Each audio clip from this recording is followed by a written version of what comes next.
Have you ever imagined being left at the altar? Wearing the most beautiful dress of your life, with everyone's eyes on you, and your heart shattering in silence? That's exactly what happened to me, and the most unbelievable part? It was his brother who took me away from there. My name is Camila Jimenez. I'm 28 years old now. And even if I still look young, the story I'm about to tell you, it's one of the most intense and unforgettable moments of my life. I grew up in Flagstaff, a small, charming town in northern Arizona. Surrounded by pine trees, snowy mountains in the winter, and that earthy smell that rises after the rain, something I always found comforting. My parents were Mexican immigrants, the kind who built their lives with effort, sweat, and faith. I grew up hearing my mother hum old rancheras while she cooked, and my father laughing loudly at the end of the day, even when he was exhausted from work. Since I was little, I've always been a romantic. The kind of girl who writes love letters she never sends. Who cries watching weddings in movies. Who truly believes real love is out there, waiting in some hidden corner of life. It's how I fell, completely, deeply, in love with Diego Reyes when I was 24. Diego was charming. He had that confident way of walking into a room and being noticed. His eyes were deep, dark brown, like a moonless night, and his smile could disarm anyone, even my grandmother. He also grew up in Flagstaff. We met when I started working at the little bookstore downtown.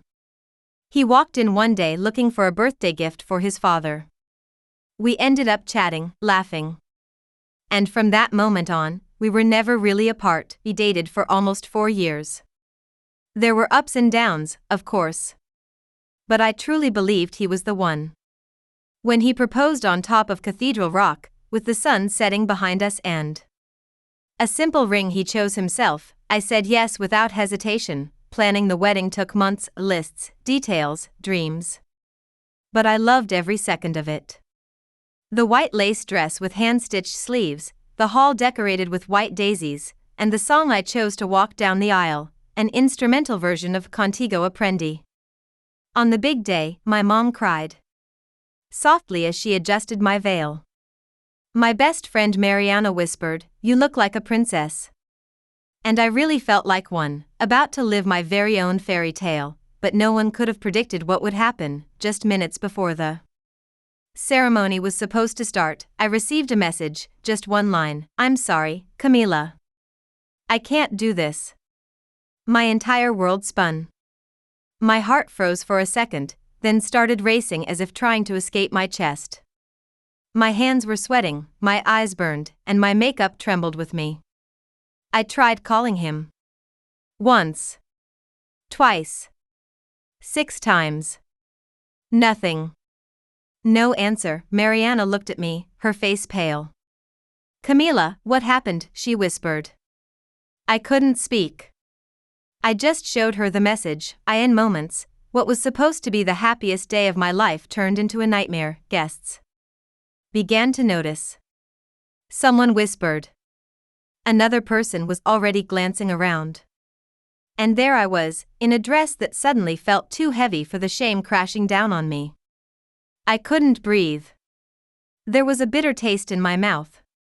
I wanted to disappear. That's when he walked in, Alejandro. Diego's older brother. Always quiet, always watching, different. He had the same strong features, that proud Mexican profile, but a gentler presence. He'd always treated me with respect, even warmth. But he never interfered. In that moment, he walked toward me with calm steps and steady eyes. He touched my arm with a tenderness I didn't know I needed, and said, his voice low, kind, yet unwavering, "You don't have to go through this alone, Camila. Come with me." I didn't know what he meant. I couldn't even think. But in that moment, he was the only hand reaching out. And I took it. I grabbed my purse, pulled off the veil, and walked out of that wedding hall without looking back. Alejandro led me out the back door. The fresh air hit my face like a slap, and a strange relief. I felt numb. Like I was stuck in a bad dream I hadn't yet woken up from, but it wasn't a dream. It was real, and what happened in the days that followed I never could have imagined, if this story is touching your heart, please leave a like. It really helps the channel and shows us you want more stories like this. Subscribe and turn on the notification bell so you don't miss what's coming next. And if you know someone who's in love, share this story with them. Sometimes, a story like this can warm the heart of someone who needs it most. Thank you for being here and listening with your heart. The drive was silent at first. Alejandro didn't say much, he just focused on the road, hands gripping the wheel, eyes fixed ahead. The hum of the engine filled the air, along with the soft rustle of my dress against the leather seat. I could still hear the echo of whispered gossip from the guests, feel the weight of their stares on my back. Even though we were miles away now, I looked out the window. The Arizona desert stretched out before us, golden and endless, with shadows starting to fall as the sun lowered toward the horizon. Everything felt unreal. My lips were dry. My heart, a blur of pain and confusion. Where are we going? I finally asked, my voice more fragile than I'd ever heard it. He glanced at me, then back at the road. There's a cabin outside Sedona.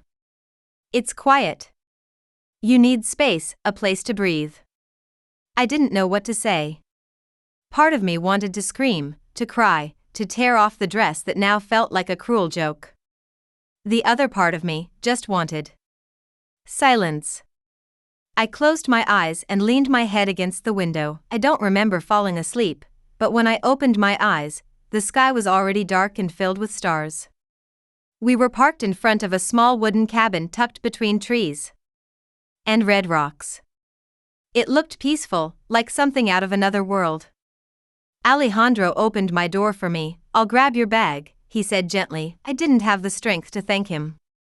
I just followed him inside, still in my wedding dress, still unsure if my legs were moving or just pretending to. The cabin smelled like cedar and fresh linen. There was a fire already crackling in the hearth. He must have called ahead. Sit down, he said. I'll bring you some tea. I sat on the couch, my body stiff and trembling. I stared into the flames, hypnotized. And for the first time, tears started to fall. Slow at first, then all at once. The kind of crying that comes from the center of your chest, the kind that has no words, only aching. Alejandro didn't say anything. He just came over, placed the cup of tea on the table, and sat beside me without touching me. We sat like that for a while, me breaking, him just being there. It was strange, how comforting. His silence was, why did he do this? I finally whispered. My voice cracked. What did I do wrong? Alejandro shook his head slowly. You didn't do anything wrong. You don't know that, I muttered, choking on my own sobs. He turned toward me, his voice lower now. I know Diego. I know how he runs when things get real. He's been doing it his whole life. You deserved someone braver. I looked at him, confused. You're his brother. Aren't you supposed to defend him? He gave a sad smile. Not today. Not after what he did to you. Silence fell between us again, but it wasn't cold. It felt safe. I always knew you were too good for him, he added, almost in a whisper. But I never thought I'd be the one telling you that. Like this. His words hung in the air. I didn't understand them at first. Not really, too tired to think. I just curled my knees up on the couch and sipped the tea, letting the warmth fill the space that had gone cold inside me. He brought me a blanket and sat by the fireplace, letting me have my space. That night, I couldn't sleep much. The events of the day kept replaying in my mind like a broken film reel. The flowers. The music. The empty aisle. The phone in my hand. And then Alejandro, his voice, his calmness, his presence. There was something in the way he looked at me.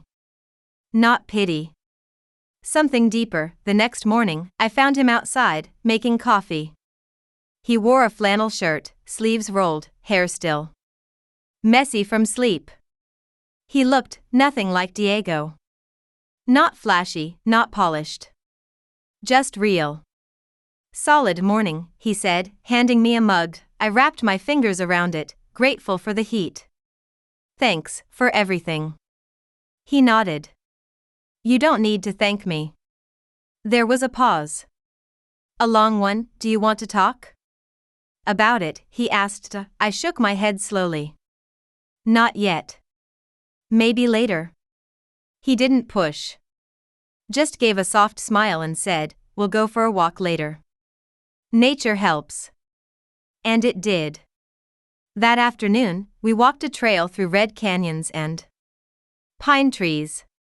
The air was fresh, scented with sagebrush and wildflowers. I started to feel parts of me breathing again. We didn't talk much. But I began to notice little things, how he always walked on the outside edge of the trail, as if shielding me. How he noticed birds, the shape of clouds, the stillness of trees. I started to feel something else, too. Something I couldn't name yet. A quiet warmth. A sense of being seen, what I didn't know. Is that this man, Diego's brother, had been carrying a secret in his heart for years. The next few days felt like I was living between two worlds. One foot still in the pain of what I'd lost, and the other stepping into something I couldn't yet define. Every morning, Alejandro made me coffee before I even got out of bed. He didn't ask questions. He didn't push. He just existed near me in this quiet, calming way. Like someone who understood grief not just with sympathy, but from experience. It made me feel less alone. I wore the same jeans and oversized sweater for 2 days. No makeup. No earrings. My hair was always up in a messy bun, and I didn't care. But Alejandro never looked at me with judgment. In fact, every time I caught him watching me, his eyes held something soft. Something that scared me. One evening, I asked him, "Why are you doing all this for me?" He looked surprised by the question. "You really don't know?" I waited. He set his glass down and leaned back, looking at the firelight flickering on the cabin walls. "I've been in love with you since the first day Diego brought you home," he said quietly. The room went still. I stared at him, not understanding at first. "What?" He didn't look away. "You had this laugh." God, I remember it.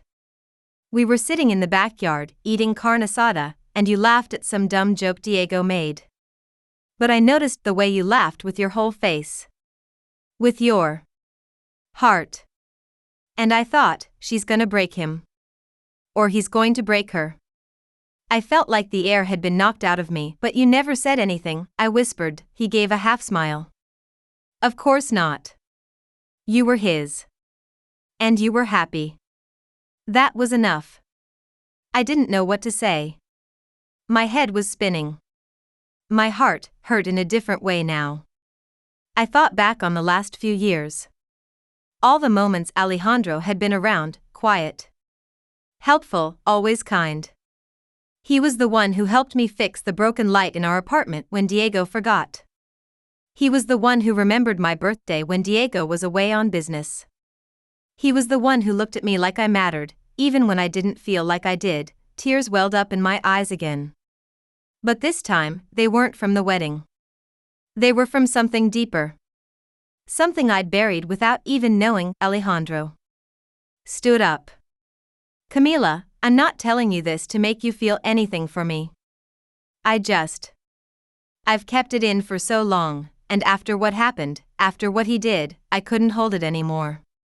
He started to walk toward the door, as if needing air. But I reached out, stopping him. "Wait." He turned. "I don't know what I feel right now," I said honestly. "I'm still raw. Confused. Hurt. But when I'm with you, I don't feel abandoned. I don't feel invisible." A silence stretched between us. "You make me feel safe." He looked like he was holding back 1,000 things. Then he nodded and said, "That's all I ever wanted." That night, I didn't cry. I lay in bed and stared at the ceiling, listening to the wind through the trees and thinking about how strange love was. How it surprises you, betrays you, heals you, sometimes all at once. The next morning, we took a drive to Oak Creek Canyon. I needed to get out of my own mind. The trees were turning golden with the early signs of fall. We hiked down to the water, and I took off my shoes, letting the cold creek rush over my feet. Alejandro sat beside me, skipping stones. I used to come here when I was a kid, he said. Whenever things got messy at home. I glanced at him. You and Diego were close? He shrugged. At one point. But we're very different. He always wanted to be the center of attention. I was the kid in the corner reading books. I smiled. That sounded familiar. What do you think happened? I asked, not sure if I meant the wedding or everything else. He thought for a long moment. I think Diego loved the idea of love. More than the work it takes to keep it. I nodded. That sounds about right. Alejandro suddenly looked at me and said, Camila. If I had been the one to propose to you, I would have shown up. The words hit me like a wave. I had no answer. No breath, we didn't kiss. We didn't even touch. But in that moment, something in me cracked open.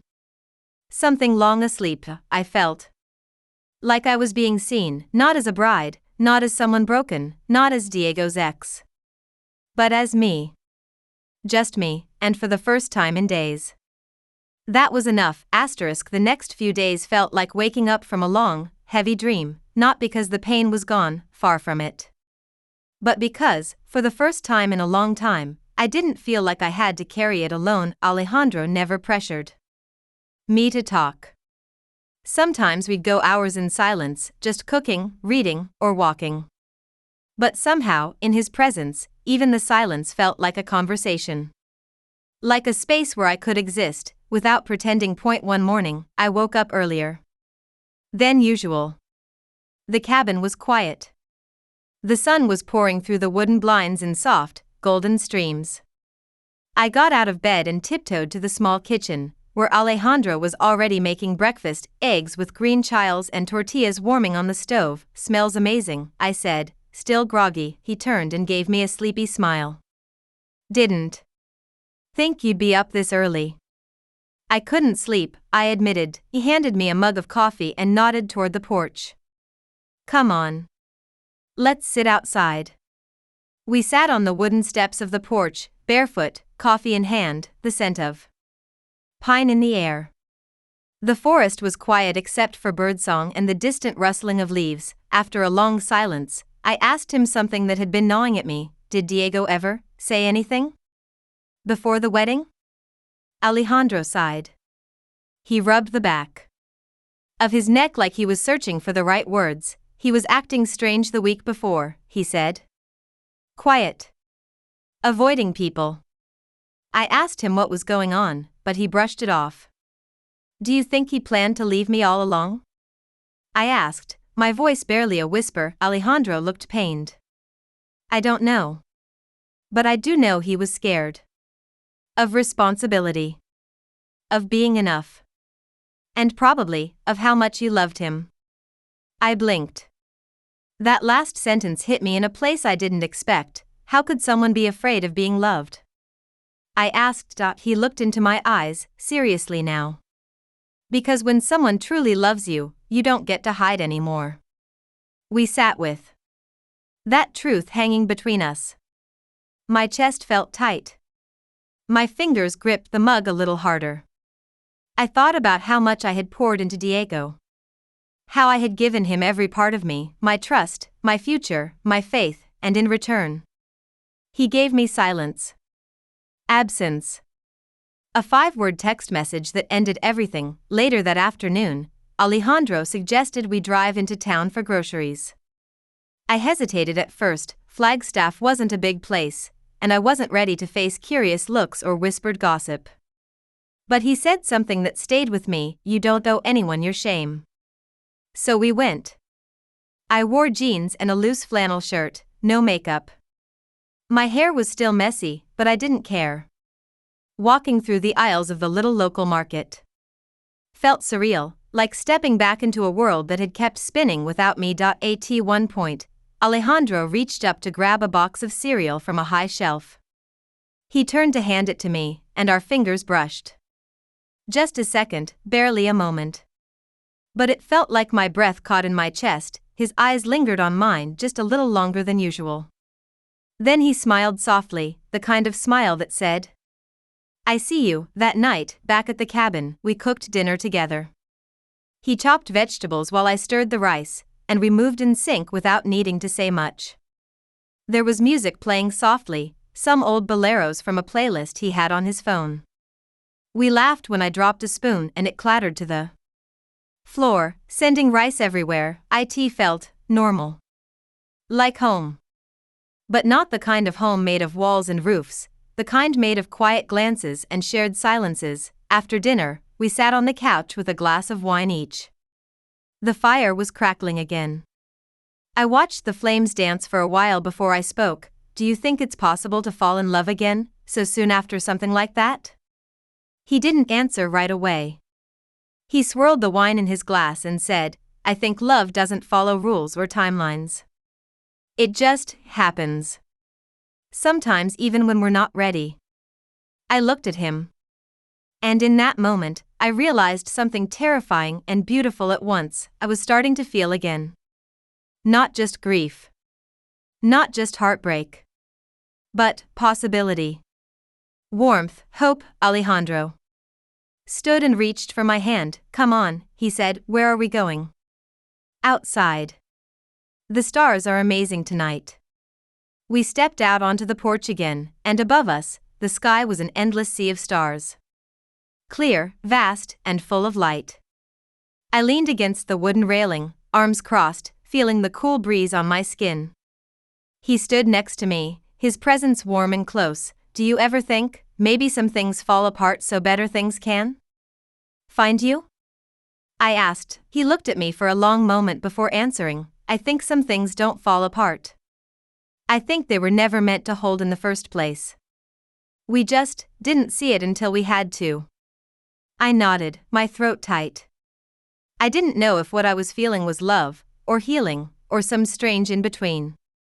But I knew I was grateful for him, for this place. For the silence. For the stars, and as I stood there next to Alejandro, I felt something in me whisper, maybe, just maybe, I was going to be okay. The stars that night felt different, not just beautiful, but heavy with meaning. Like each one held a piece of the silence Alejandro and I were sharing. The kind of silence that's not empty, but full of all the things neither of us knew how to say. We stood there for a long time. Not touching. Not speaking. Just breathing. Finally, I whispered, "Thank you."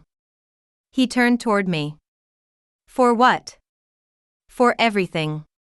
For not letting me fall apart alone." He nodded slowly, his eyes reflecting the starlight. "You never had to go through it alone, Camila. You just didn't know someone was waiting to catch you." That sentence sat inside me like a warm ember. Soft. Glowing. Real. Later that night, I couldn't sleep. Again. But it wasn't because of the pain this time. It was something else, restlessness. A quiet storm inside me that I didn't recognize yet. I slipped out of bed and walked into the living room, where Alejandro was asleep on the couch, one arm over his chest, the blanket barely covering him. I stood there for a moment, just watching him. He looked peaceful. But there was something in his expression even while he slept, like a weight he carried quietly. A story I hadn't heard yet. I sat down gently on the other side of the couch. The fire was dying, its last embers glowing orange. Alejandro stirred and opened his eyes slowly. "Couldn't sleep either?" he asked, his voice husky from sleep. I shook my head.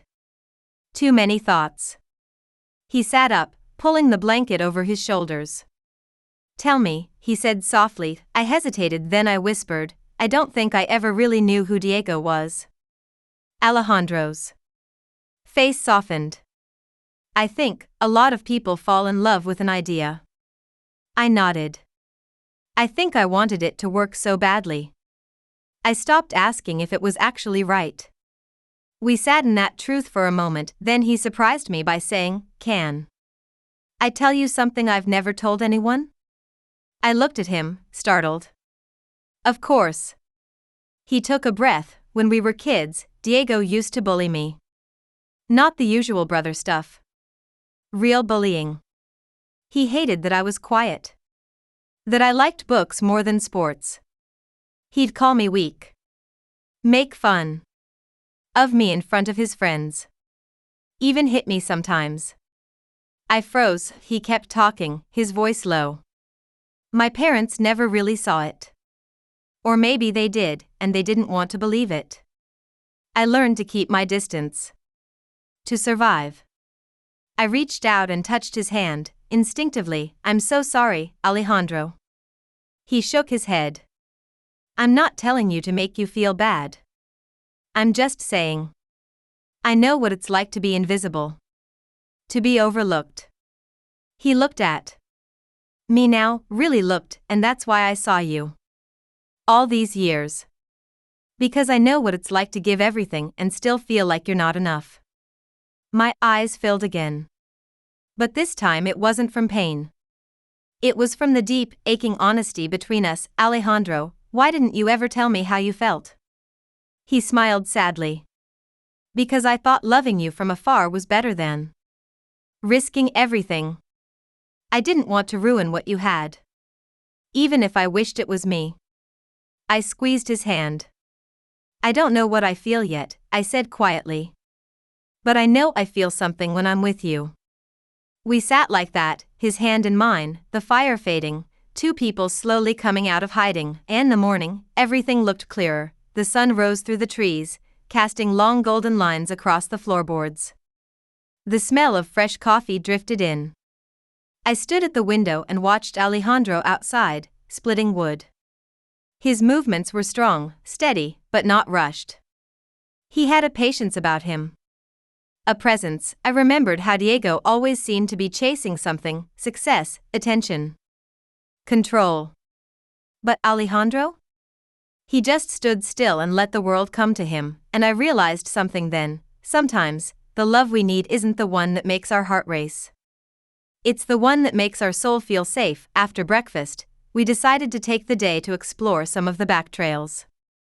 Alejandro packed snacks and water, and we set out into the forest.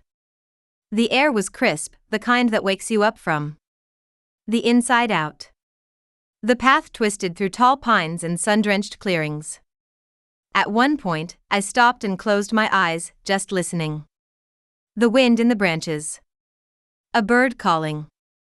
My own heartbeat, finally slowing. Alejandro turned to me and said, "You seem different today." I smiled softly. "I think I'm starting to feel like myself again." We found a small lookout spot with a view over the red rock cliffs.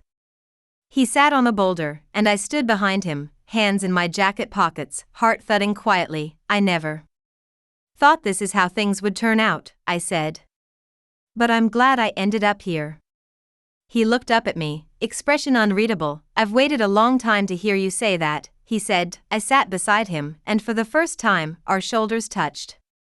I didn't move away. We sat like that until the sun began to dip, and as the light turned golden again and the shadows stretched long over the canyon below, I realized something I hadn't dared believe until now. Sometimes, you're not just rescued from heartbreak. You're guided, gently, into something better. That evening, as we returned to the cabin, there was a quiet shift in the air between us. Not dramatic or obvious. But it was there. Something had softened. Or maybe something had opened. Alejandro parked the truck in the gravel driveway, and we sat there for a moment without speaking. The sun was gone now, and the first stars were starting to appear above the pines. I looked out the window, hugging my knees to my chest. "You okay?" he asked. I nodded slowly. "Yeah. Just thinking." He waited. "I think I've been carrying a version of love that wasn't real," I said, holding on to an image of Diego that I created in my head. And when it all fell apart, I didn't just lose him, I lost the story I told myself. Alejandro's voice was low. Grief isn't always about losing people. Sometimes it's about losing the version of ourselves we thought we were with them. I turned to look at him, stunned by how right that felt. That's exactly it. I whispered. We went inside. The warmth of the cabin welcomed us like it always did. The soft creak of the wood floor under our steps, the faint smell of firewood and cinnamon tea. It had become a safe place. A healing place. Alejandro made a simple dinner, quesadillas with cheese and mushrooms, avocado on the side. We didn't talk much during the meal. But the silence wasn't uncomfortable. It felt like something new. Peace. Afterward, I offered to clean up. I turned on some music while I did the dishes, an old Spanish love song that made my chest ache. In a bittersweet way, Alejandro leaned against the kitchen doorway, arms crossed, just watching me. What? I asked, drying a plate. He smiled. Nothing. You just look like yourself again. That made me pause, because I hadn't felt like myself in weeks. Maybe months. Maybe even years, if I was honest. I walked over and stood in front of him. Close. Enough to feel his breath. I don't know who I am now, I said quietly. But I think I want to find out. And not by going back to who I was with Diego, but by starting from this moment. He looked at me like I was the only person in the world. I'd be honored to be part of that, he said. That night, I couldn't stay in my room. The bed felt too big, too quiet. So I knocked softly on the door to the guest room where Alejandro had been staying. He opened it, surprised but not startled. Everything okay? I nodded. Can I just sit with you for a while? He stepped aside, letting me in. The room was dim, lit only by the soft amber glow of a lamp. I sat on the edge of the bed, feeling nervous and a little ridiculous. I'm not asking for anything, I said quickly. I just don't want to be alone tonight. You never have to explain needing someone, he said, sitting beside me. He sat in silence for a long time. Then, slowly, I leaned my head on his shoulder. He didn't move. He just breathed, steady and warm, like a tree I could rest against. Strong. Still, and then I did something that surprised even me. I reached for his hand. Interlaced my fingers with his. He looked down at our hands, then up at me. I'm scared, I whispered. He nodded, squeezing gently. Me too. But I want to see what this could be, I added. Whatever this is. He nodded again, his voice almost a whisper. Then let's find out, together. We didn't kiss. Not that night. Instead, we lay there fully clothed. Hands still holding, breathing in rhythm. And it was the most intimate thing I had felt in years. No pressure. No performance. Just presence. Just two people slowly stepping out of the shadows. The next morning, I woke up to the smell of cinnamon and coffee. I found Alejandro in the kitchen, singing softly in Spanish, something romantic and old. Something my mother used to sing while making tamales in December. He smiled when he saw me. Buenos dias, Camila. Buenos dias, I answered, smiling back. Did you sleep? He nodded. Best sleep I've had in a long time. So had I. Later, as we sat by the window sipping our drinks, I looked outside at the trees swaying gently and said, you know what's strange? What? I think being left at the altar was the most painful thing that's ever happened to me. And maybe also the best. He didn't respond right away. He just reached for my hand again, and in that quiet morning light, I felt it again, that hum under the surface, that sense that something was blooming, slow. Gentle. Real, not a rescue. Not a rebound. But the beginning of something unexpected and beautiful. By the third week at the cabin, I wasn't counting days anymore. Somehow, time had softened. It no longer marched forward in strict lines or deadlines, it floated. Like leaves on water. And maybe for the first time in my life, I allowed myself To simply be, Alejandro and I had found a rhythm. Mornings were slow, shared coffee, quiet music, sometimes reading on opposite ends of the same couch. Afternoons were filled with hikes or drives to nowhere in particular, just dirt roads, golden grass, and the occasional deer crossing in front of us. Evenings were our favorite. Cooking together, laughing softly, and always ending the night by the fireplace. But something was changing, not just around me, but in me. There were moments, small, fleeting moments, where I would catch myself staring at him longer than I should. The way he pushed his sleeves up to chop vegetables. The curve of his smile when he teased me about my terrible singing. The way his hand brushed against my lower back when reaching for something in the kitchen, and each time I felt it dot a spark. A flutter. A quiet, hungry ache that I had pushed down for years. At first, I thought it was just gratitude. A wounded heart clinging to the only comfort it had left, but it wasn't. It was something more. Something slow-burning. And rooted. Something real. One evening, the rain came, not a storm, just a gentle, steady rain that tapped against the cabin roof like a lullaby. We were inside, sharing a bottle of red wine and listening to old vinyl records Alejandro had found in a box in the storage room. Was sitting on the rug in front of the fire, legs curled beneath me, wearing one of Alejandro's flannel shirts. Because I was cold, and maybe also because it smelled like him. He was sitting just behind me, leaning against the couch, glass in hand. At one point, I turned to him and said, "I keep waiting for this to feel wrong." He tilted his head. "Does it?" I looked into his eyes, those steady, dark eyes that had seen so much and still held such gentleness. "No," I said honestly.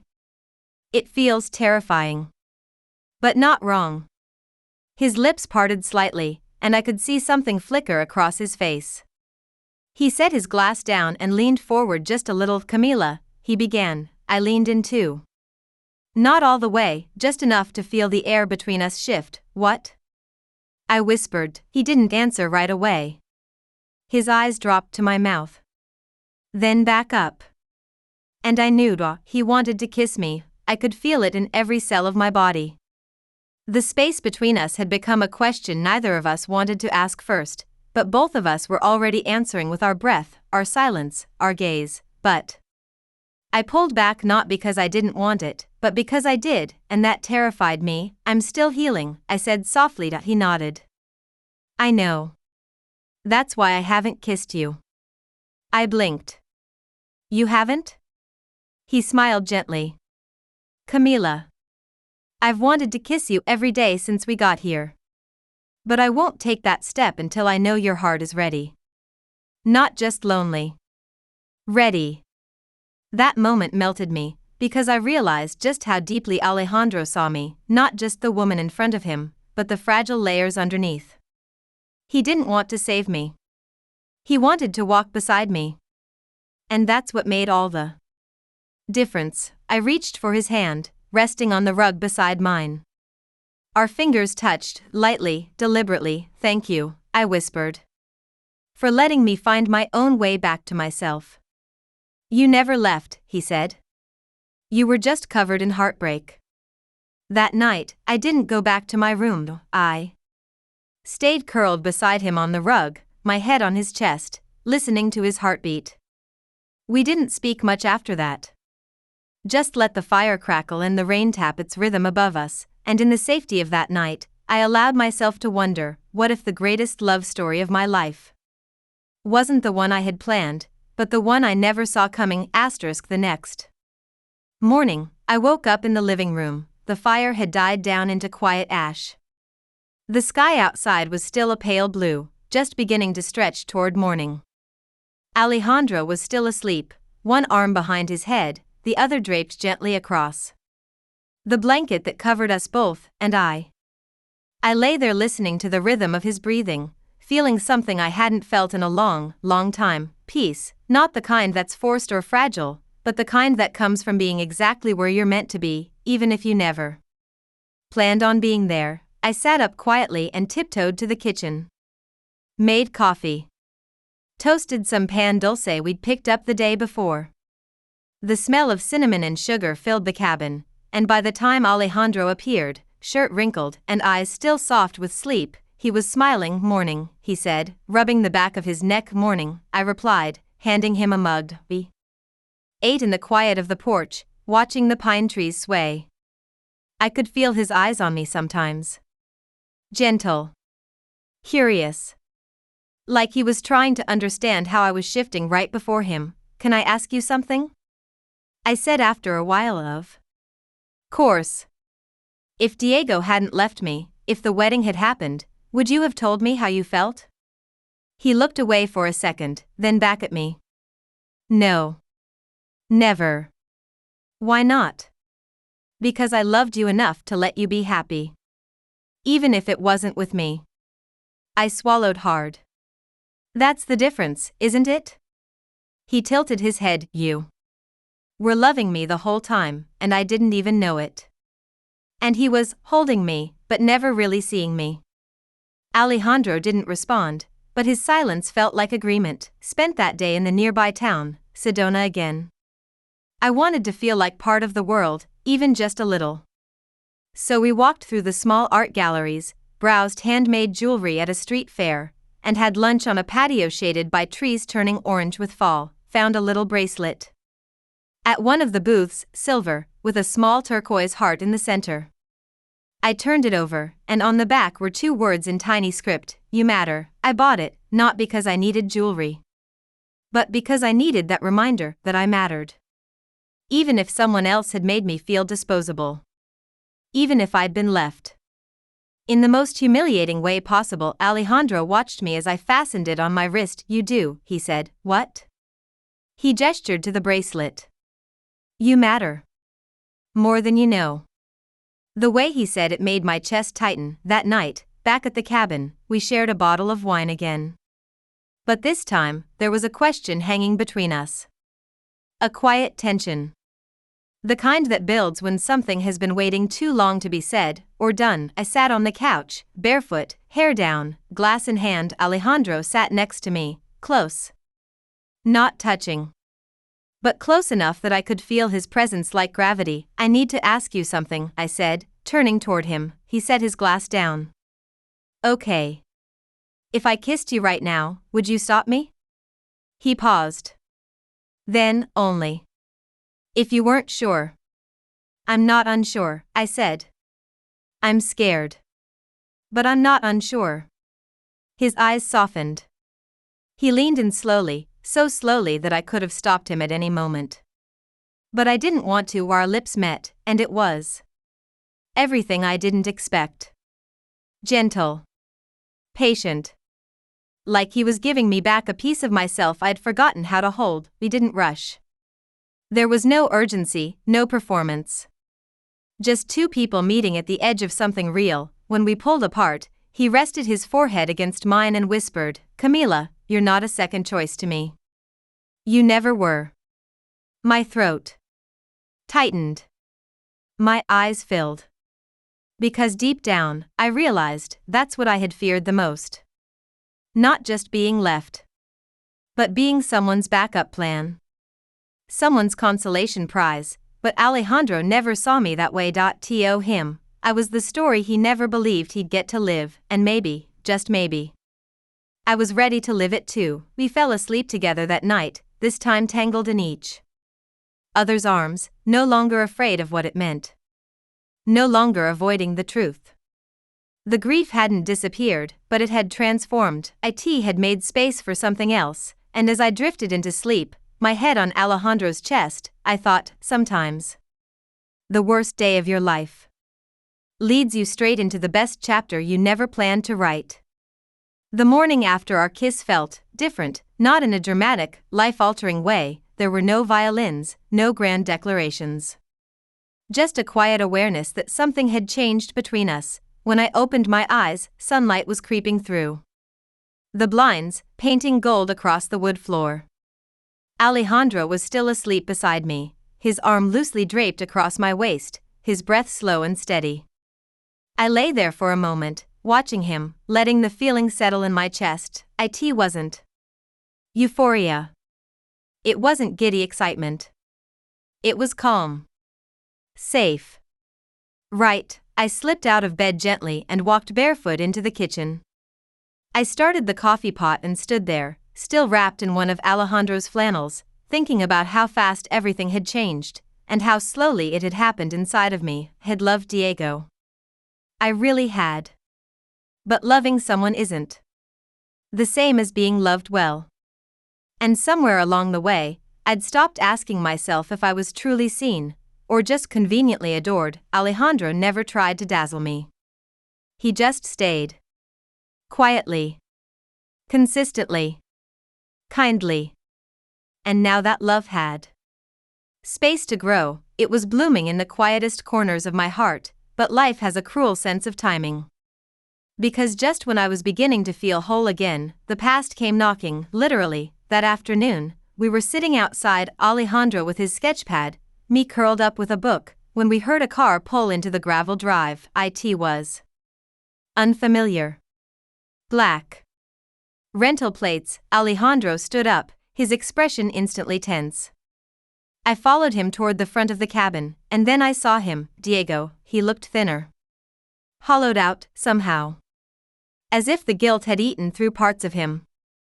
He stepped out of the car slowly, hands slightly raised, like he already knew he had no right to be there. Camila, he said. My breath caught.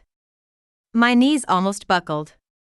Not because I missed him, but because I hadn't expected the ghost to look so human. Alejandro immediately stepped between us. You shouldn't be here. Diego ignored him and looked at me. I know I have no right, he said. But I needed to see you. Just once. I took a step forward, my voice steadier than I expected. You left me with a text message. I know, he said quickly. I was a coward. I panicked. I didn't know how to tell you I wasn't ready. You waited until I was standing in a dress, Diego. Until every guest was seated. Until my father was holding my arm, about to walk me down the aisle. His mouth trembled. I'm sorry. I shook my head, tears burning behind my eyes, but they weren't for him anymore. They were for me. For the girl who waited at that altar. For the woman who had to bury the dream alone. I needed you to be brave, and you disappeared. He stepped closer, but Alejandro held up a hand. That's close enough. Diego looked at him. So this is what this was about? You always wanted her. Alejandro didn't flinch. This isn't about you. Camila, Diego started again, desperation creeping into his voice, but I raised a hand this time. No. Stop. He went quiet. I'm not angry anymore. I said. I thought I would be. But I'm not. Because losing you showed me who I was without you. And who I could be when I stopped trying to prove I was worth staying for. He stared at me like he didn't recognize the woman standing in front of him. And maybe he didn't. Because I wasn't that woman anymore. I hope you find peace. I added. I really do. But not here. Not with me. Alejandro stepped to my side, and I felt his hand rest gently on my lower back. A quiet gesture. Steady. Present. Real. Diego's shoulders slumped. He nodded once, then turned, walked back to the car, and drove away without another word. Stood there for a long time after the dust settled. Not crying. Not shaking. Just still. Alejandro didn't say anything. He waited until I was ready. Finally, I looked up at him. That was closure, wasn't it? He nodded. The kind you don't get from apologies.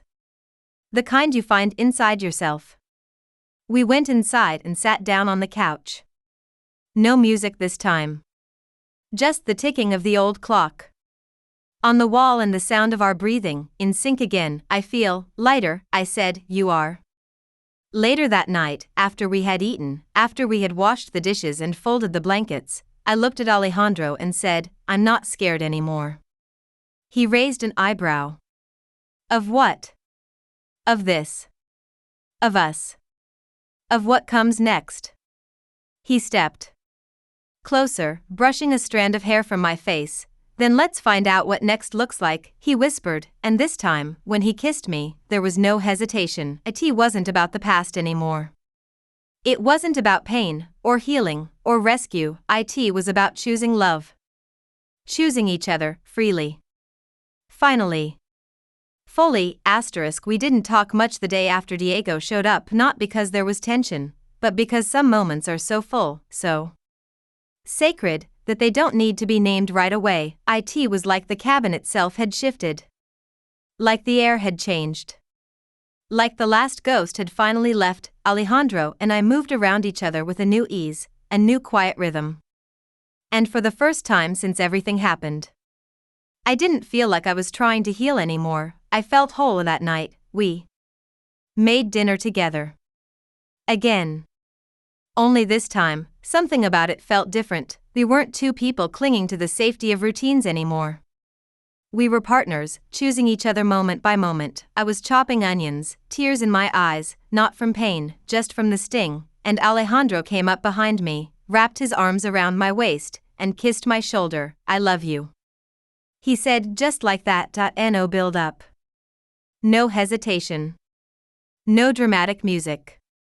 Just warmth, breath, truth, and I froze, not out of fear, but because I hadn't realized until that exact second that I'd been waiting to hear those words from him, not out of desperation, but out of something deeper, recognition. I turned to him slowly, hands still full of onion and garlic, and looked into his eyes. I love you too, I said. And it scares me, but not in the way it used to. He tilted his head. How does it scare you now? Because it's real this time. It's not a fairy tale or a fantasy or something I hoped would fix me. It's just real. And quiet. And steady. And I want it. He kissed me again, longer this time. Fuller. And that night, we made love for the first time. It wasn't perfect.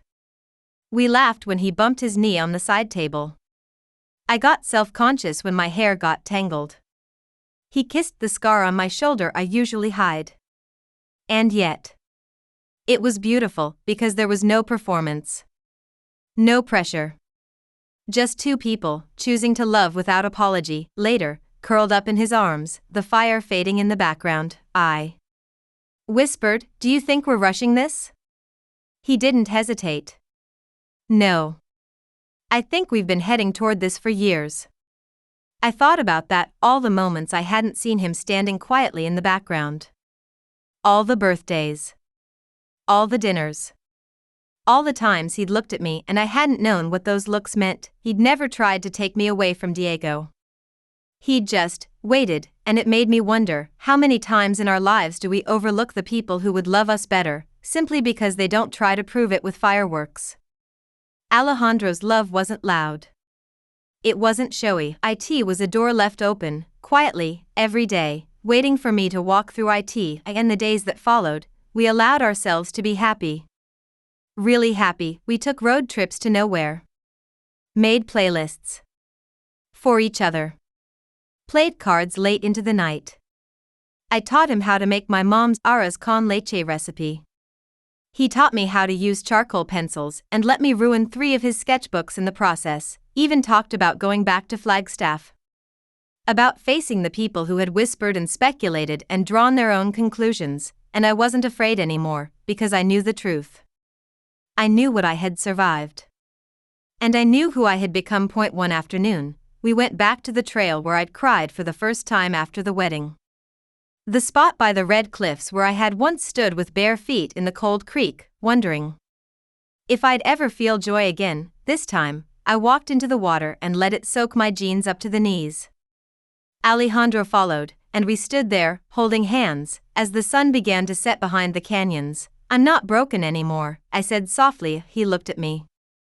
"You never were." We stood there in silence, just the water moving around us.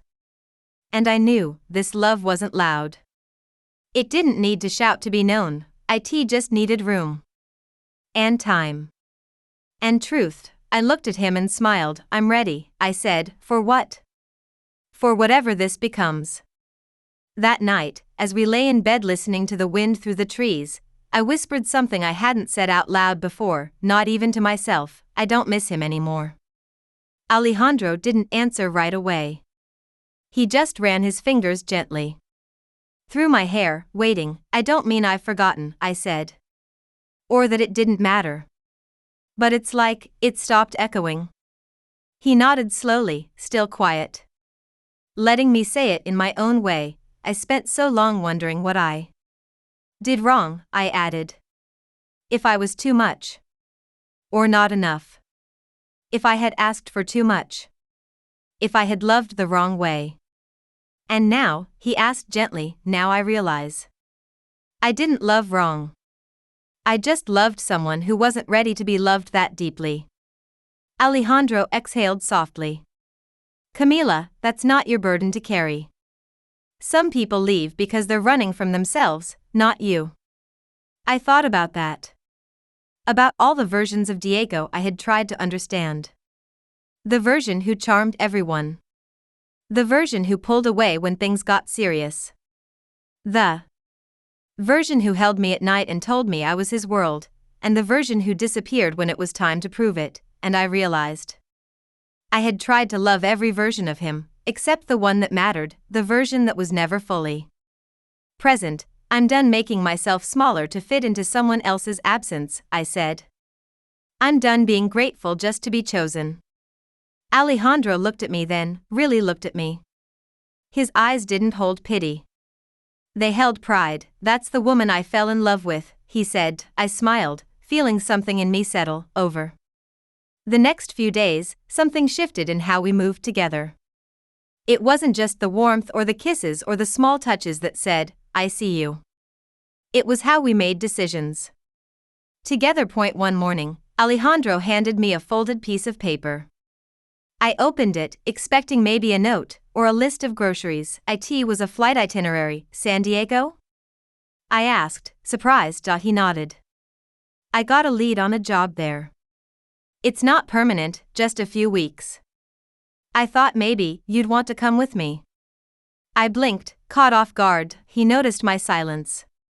You don't have to decide now. I just thought, we've been living like we're in a bubble. And maybe it's time we see if this thing survives outside of it. He wasn't wrong, the cabin had been our refuge. A sacred pause in time. But life would come back. Work. Family. Choices. I want to come, I said. His eyes lit up. You do? I want to know what we look like in the real world, I said. Not just in the safe, quiet places. He reached for my hand and kissed it.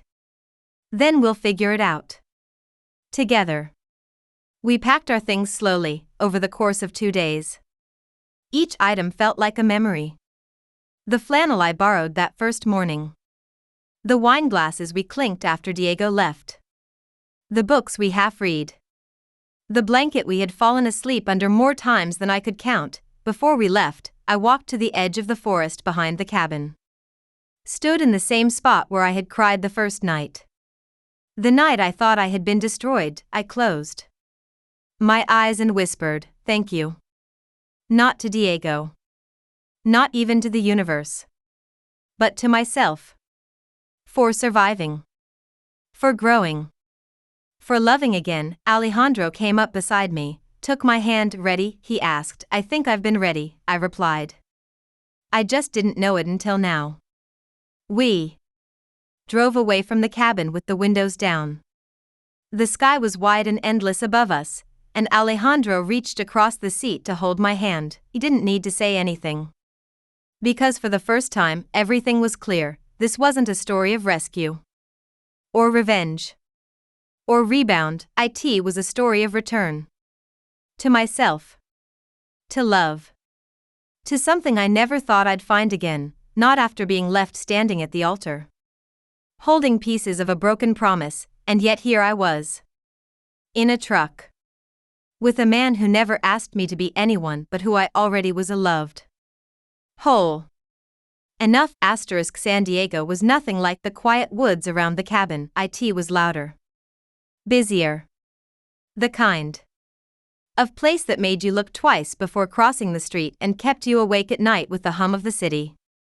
But somehow, it didn't overwhelm me. Maybe because I wasn't arriving as the same woman who had broken down just weeks earlier. I arrived whole. Not perfectly healed, not without scars, but whole in the way that comes from walking through the fire and learning you're still standing. Alejandro had found us a short-term rental, a small apartment above a coffee shop in a quiet corner of the city. The windows overlooked the ocean, and in the late afternoons, the sunlight poured in like honey. The space was modest, one bedroom, creaky floors, and a kitchen that barely fit 2 people, and yet, to me, it felt like a castle, because for the first time in my life, love didn't feel conditional. It didn't feel earned through sacrifice or swallowed words. It felt like breath. Like water. Like home. Alejandro's job had him out most days. He was helping restore a historical building downtown, drawing up blueprints and working on site with the restoration crew. He would come home tired, covered in dust, and smile the moment he saw me. Sometimes he'd bring flowers. Sometimes tacos. Sometimes nothing but himself, and that was always enough. I spent my mornings writing. Journaling. Trying to put words to everything that had happened. Sometimes I'd sit at the tiny table near the window and just observe the people passing below. The couples walking hand in hand. The teenagers laughing too loudly. The old man who always ordered the same thing at the coffee shop downstairs, black coffee and a croissant, no butter, was becoming part of the world again. But I wasn't just blending in this time. I was arriving with intention. One afternoon, Alejandro and I went for a walk along the beach. It was a Sunday. Windy, a little chilly, the kind of weather that made you keep your hands tucked in your sleeves. As we walked, I said, I used to think love had to feel like fire. He looked at me, curious. And now? Now I think real love feels like earth. Like something that holds you. Grounds you. Grows with you. He smiled. You're poetic when you're honest. I laughed. That's because I spent too many years trying to be perfect instead. We kept walking. At one point, he stopped and pulled something from his jacket pocket. It was small, wrapped in a folded napkin. What is that? I asked. He opened it slowly and showed me a delicate silver ring. Not a diamond. No flash. Just a smooth, curved band with a tiny engraved line that looked like a heartbeat. I saw it in a shop last week, he said. It's not an engagement ring. I'm not rushing anything. But I wanted you to have something to mark this. Us. I blinked, heart caught between shock and warmth. It's beautiful, I whispered, slipping it onto my right hand. It's a promise, he said. Not of forever. But of now. Of being here. Every day. I reached for his hand. That means more to me than 1,000 forevers. We walked home that night without saying much more. But I held his hand the whole way, fingers laced tightly, heart wide open. And the weeks that followed, we fell into our life naturally. We argued sometimes, about groceries, about whose turn it was to clean the bathroom, about whether pineapple belonged on pizza, but the difference was we listened. We didn't throw walls up. We didn't fight to win. We fought to understand, and that's when I realized this love wasn't happening to me. It was something we were building, brick by brick, with open hands and clear eyes. One night, lying beside him in bed, I said, I don't think I believe in soulmates anymore. He turned toward me, one eyebrow raised. No? I think we meet people who feel like home because we're finally ready to see them that way. And when we choose them over and over, day after day, that's what makes them the one. Not fate. Not magic. Just choice. He kissed my forehead. Then I'll choose you. Every day. And I believed him not because he said it with fireworks, but because I'd seen it in the way he picked me up from the altar. In the way he let me cry. In the way he waited, patiently, for my heart to feel safe again. He had loved me before I knew I needed him, and now I was loving him with every part of myself. I never imagined a love story could begin at the very place where another one ended, but looking back now, maybe that's the only way some of the best stories start. Not with certainty. Not with perfect timing. But with a crack. A pause. A broken rhythm that makes space for something true to find its way in. Alejandro and I never talked much about what we were building, not in grand terms, anyway. There were no 5-year plans, no declarations over candlelit dinners. We built our life the way people build gardens, one seed at a time. One conversation. One forgiveness. One shared silence, and the beauty was, it worked. We learned each other. Slowly. Not just our habits, but our histories. He told me about the time he almost dropped out of architecture school because he didn't think he was good enough. I told him about the day my father had his first heart attack and I held my mother's hand so tightly she couldn't stop shaking for hours, showed me how to patch a hole in drywall. I showed him how to dance to Luis Miguel barefoot in the kitchen, didn't try to change each other. We just added to each other. The way sunlight adds color to a landscape. The way water adds shape to stone. There were challenges, of course. No love is immune to the world outside it. I got a job offer back in Arizona, a teaching position at a small community college near where I'd grown up. It was everything I had once dreamed of. But now, it came with a choice I hadn't expected: stay in the city with Alejandro, or return to a place that once felt like home. I won't hold you back, he said the night I told him I didn't think you would, I replied. But I also didn't expect to want to stay. You do? I nodded. Because home isn't a place anymore. It's a feeling. And lately, it feels like you. We sat on the floor that night, side by side, talking about how strange it was, how sometimes the life you planned so carefully becomes so small once your heart opens to something different. He kissed the inside of my wrist and said, "Then let's create something we never planned." So I turned down the job in Arizona. Not because I was giving something up, but because I was choosing something better. A few weeks later, I enrolled in a writing course. Alejandro bought me a desk from a secondhand store and set it up by the window. You need space, he said, to tell your stories. One evening, while I was writing, he sat across from me with a small box in his hand. Not a ring box, something older, wooden, carved by hand. He placed it on the table and slid it toward me. "What's this?" I asked. "Oh, open it." Inside were a few folded notes, some torn, some stained, all carefully kept. "They're letters?" I asked. He nodded. "I never gave them to you. I wrote them after that night. The wedding. The cabin. Everything. I didn't know what to do with them. I just needed to say the things I couldn't say out loud." I picked one up. Opened it. It was dated a week after the wedding. In it, he wrote, "I watched you fall asleep on the couch tonight, and I wondered if you know how strong you are. Not strong like brave in battle. Strong like a tree that bends and doesn't break. You don't even realize you're healing. But I do. And I'll wait. As long as it takes." Tears filled my eyes. My hand trembled. "These are beautiful," I whispered. "They were yours the whole time," he said. I was just waiting for the right moment. I closed the box gently and looked at him. "I'm going to write about us someday," I said. He smiled. "You already are." And it was true. This love wasn't loud. It didn't begin with a proposal or a fairy tale. It began with heartbreak. With a rescue that wasn't meant to be romantic. With a man who showed up, not to fix me, but to stand beside me while I found myself again, and slowly, word by word, touch by touch, moment by moment, we became something real, something quiet. Something lasting. Something I never saw coming, but would never trade for the world. Some days I still think about the wedding. Not in the way I used to, tight-chested, breathless, ashamed.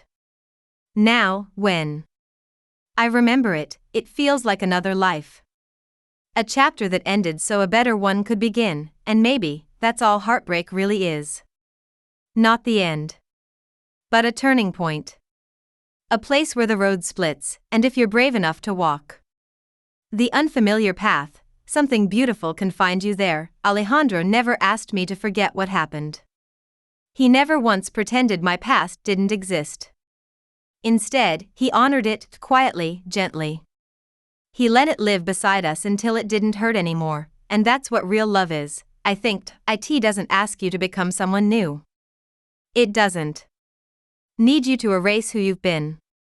It just holds space for all of it, every scar, every fear, every lesson. There was a moment, not long ago, when I realized I hadn't thought about Diego in weeks.